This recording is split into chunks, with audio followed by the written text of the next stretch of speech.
Hello नमस्ते दोस्तों, ज्ञान शक्ति चैनल में आपका हार्दिक स्वागत है, अभिनंदन है। मैं चतुराराम प्रजापति राजस्थान के अपतंत्र में बंगाली खाड़ी अपतंत्र के बारे में कुछ जानकारी प्राप्त करते हैं। बंगाली खाड़ी अपतंत्र में अभी हम चंबल नदी के बारे में पढ़ रहे थे।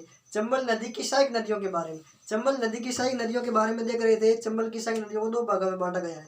एक चंबल की सहायक नदियों जो बाईं ओर से मिलती हैं और एक चंबल की वो नदियों जो दाईं ओर से मिलती हैं। चंबल की सहायक नदियों में हमें बाईं ओर से या पश्चिम की ओर से मिलने वाली सहायक नदियों में पढ़ रहे थे। उसमें हमने पढ़ा था बामनी नदी, कुराल नदी, उनके बारे में पढ़ा था। आज हम बनास नदी के बारे में कुछ जानकारी प्राप्त करेंगे जो आपको कॉम्पिटेटिव एग्जाम में हेल्पफुल और लाभदायक साबित होगी।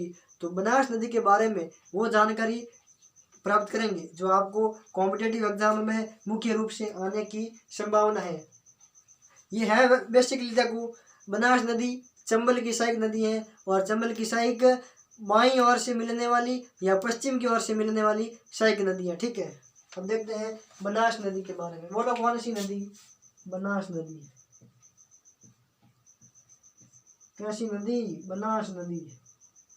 बनास नदी के बारे में कुछ जानकारी अध्ययन करते हैं। तो देखते हैं बनास नदी के बारे में कुछ जानकारी। पहले देखते हैं उपनाम क्या है। उपनाम, बनास नदी का उपनाम है क्या? वन की आशा। वन की आशा। बोलो वन की आशा किस नदी को कहते हैं?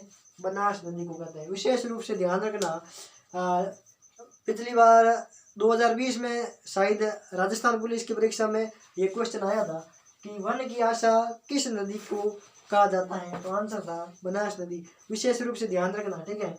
वन की आशा या वनों की आशा किस नदी को कहते हैं? बनास नदी को। और अगर प्रश्न ये आ जाए कि बनास नदी का अन्य नाम या उपनाम क्या है, तो आंसर क्या? वन की आशा। ठीक है, अब देखते हैं बनास नदी का उद्गम स्थल। उद्गम स्थल देखते हैं। बनास नदी का उद्गम स्थल है खमनोर की पहाड़ियों राजसमंद में। खमनोर की पहाड़ियों।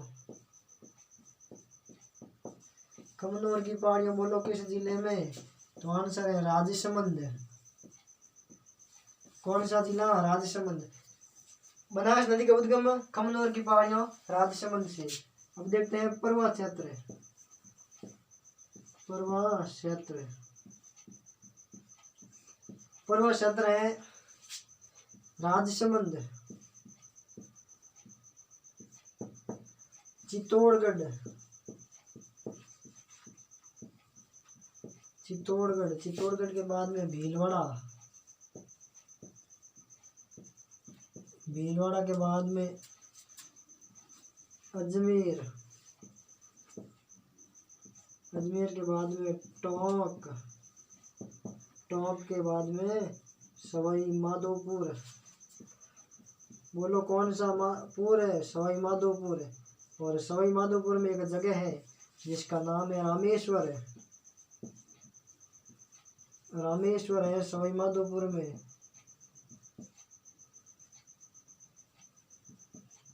सवाई माधोपुर में रामेश्वर नामक जगह पर ये किस नदी में मिल जाती है? चंबल नदी में मिल जाती है। कौन सी नदी? बनास नदी मिल जाती है, चंबल में मिलती है।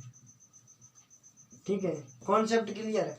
वापस देखो, बनास नदी का उपनाम या अन्य नाम वन की आशा, और बनास नदी का उद्गम पूछे तो खमनोर की पहाड़ियों, और खमनोर की पहाड़ियां किस जिले में है? तो आंसर होगा राजसमंद। और बनास नदी का पर्वत क्षेत्र पूछे तो देखो, पर्वत क्षेत्र में 6 जिले हैं, राजसमंद, चित्तौड़गढ़, भीलवाड़ा, अजमेर, टोंक और सवाई माधोपुर। और सवाई माधोपुर में रामेश्वर नामक जगह पर चंबल नदी में मिलने वाली नदी कौन सी? बोलो बनास नदी। ठीक है, पर्वत क्षेत्र 6 जिलों में।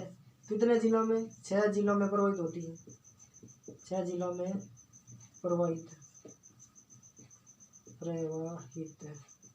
ठीक है, राजस्थान की 3 नदियां हैं जो बेसिकली 6 जिलों में प्रवाहित होती हैं। चंबल नदी राजस्थान के 6 जिलों में प्रवाहित होती है। बनास नदी राजस्थान के 6 जिलों में प्रवाहित होती है। और लूणी नदी राजस्थान के 6 जिलों में प्रवाहित होने वाली, ये 3 सर्वाधिक जिलों में प्रवाहित होने वाली नदियां हैं। ठीक है, पर्वत क्षेत्र ध्यान रखना, राजसमंद, चित्तौड़गढ़, भीलवाड़ा, अजमेर, टोंक, सवाई माधोपुर और रामेश्वर नामक जगह पर त्रिवेणी संगम के रूप में बनास, चंबल और शिव नदियों का त्रिवेणी संगम है किस स्थान पर? तो रामेश्वर स्थान पर। ठीक है, अब देखते हैं और विशेषता।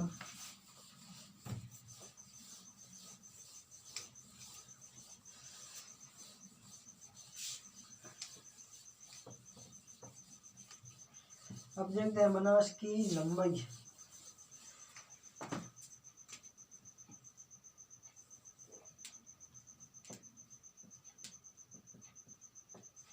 बनास नदी की लंबाई पूछे तो दो फैक्ट मिलते हैं। एक जगह 512 किलोमीटर और एक जगह 480 किमी। विशेष रूप से ध्यान रखना, बनास नदी की लंबाई पूछे तो विशेष रूप से ध्यान रखना, कहीं पर 512 किलोमीटर लिखा हुआ है और कहीं पर 480।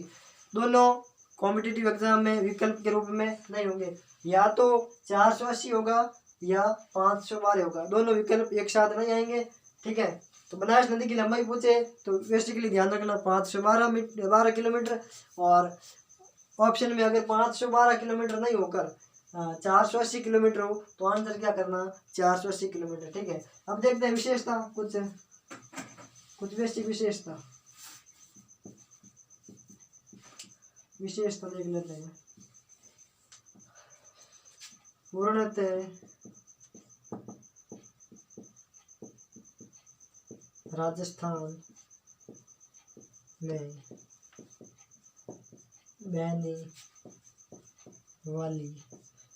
राजस्थान में बहने वाली सबसे लंबी नदी,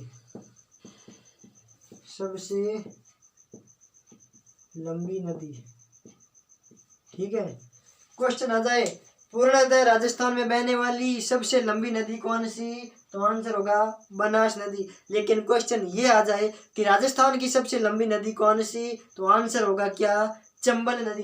राजस्थान की सबसे लंबी नदी पूछे तो चंबल नदी, और राजस्थान में पूर्णतः बहने वाली सबसे लंबी नदी पूछे तो आंसर क्या? बनास, क्योंकि ये राजस्थान में ही बहती है। खमनोर की पहाड़ियों राजसमंद से उद्गम होता ये राजस्थान में है, और अंतिम बिंदु या चंबल नदी में मिलते हैं रामेश्वर नामक सवाई माधोपुर जिले में, तो वो भी राजस्थान में। अर्थात ये नदी किसी अन्य राज्य के साथ में सीमा साझा नहीं कर केवल राजस्थान में ही प्रवाहित होती है, इसलिए पूर्णतः राजस्थान में बहने वाली सबसे लंबी नदी है। और अगली विशेषता है राजस्थान की सर्वाधिक जल ग्रहण क्षमता वाली नदी,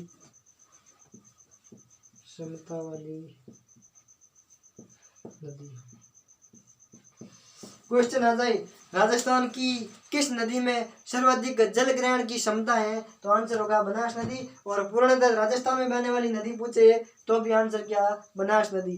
विशेष रूप से ध्यान रख लोगे क्या? कोई डाउट हो तो कमेंट बॉक्स में लिख देना। ठीक है, लंबाई पूछे तो 512 या 480 दोनों में से एक विकल्प आएगा आपके कॉम्पिटेटिव एग्जाम में, दोनों आएंगे नहीं। और विशेषता पूछे कि राजस्थान की कौन सी नदी है जो पूर्णतः राजस्थान में बहती है और सबसे लंबी है? तो आंसर होगा बनास नदी। और क्वेश्चन ये आ जाए कि राजस्थान की सबसे लंबी नदी, तो आंसर होगा चंबल। और राजस्थान की सर्वाधिक जल ग्रहण क्षमता वाली नदी पूछे तो भी आंसर क्या? बनास।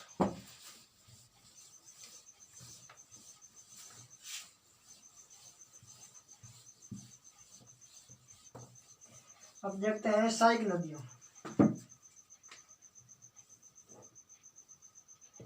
कैसी नदियों? बोलो सहायक नदियों। अरे बोलो कौन सी नदियों?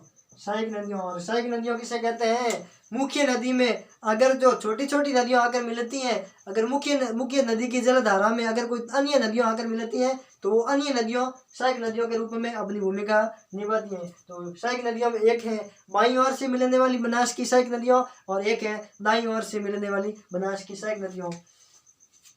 तो दाईं ओर से मिलने वाली पहले लिख देते हैं, बाईं ओर से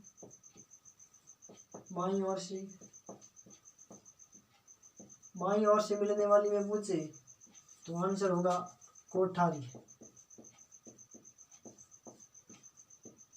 खारी, दाई, मोरेल। ये चार नदियों में है, बाईं ओर से मिलने वाली और दाईं ओर से मिलने वाली है।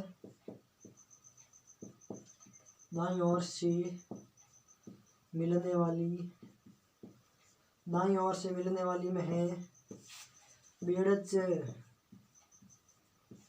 बेड़च और है मैनाल। कौन सी? मैनाल।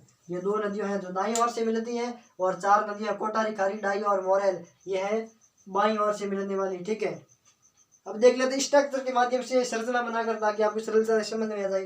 विशेष रूप से ध्यान रखना, बनास की सारी नदियों के बारे में देख रहे हैं। बाईं ओर से मिलने वाली और दाईं ओर से मिलने, बाईं ओर से मिलने वाली कोटारी, खारी, डाई और मोरेल, और दाईं ओर से मिलने वाली बेड़च और मैनाल। ठीक है,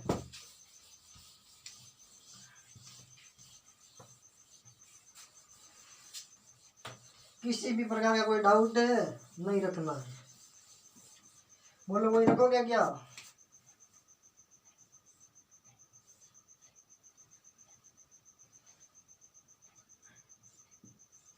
यह है कमनौर की पहाड़ियां और राजसमंद। कमनौर राजसमंद, कमनौर राजसमंद से उद्गम होता किसका? अरे बोलो, बनास का। ये हो गई चंबल नदी।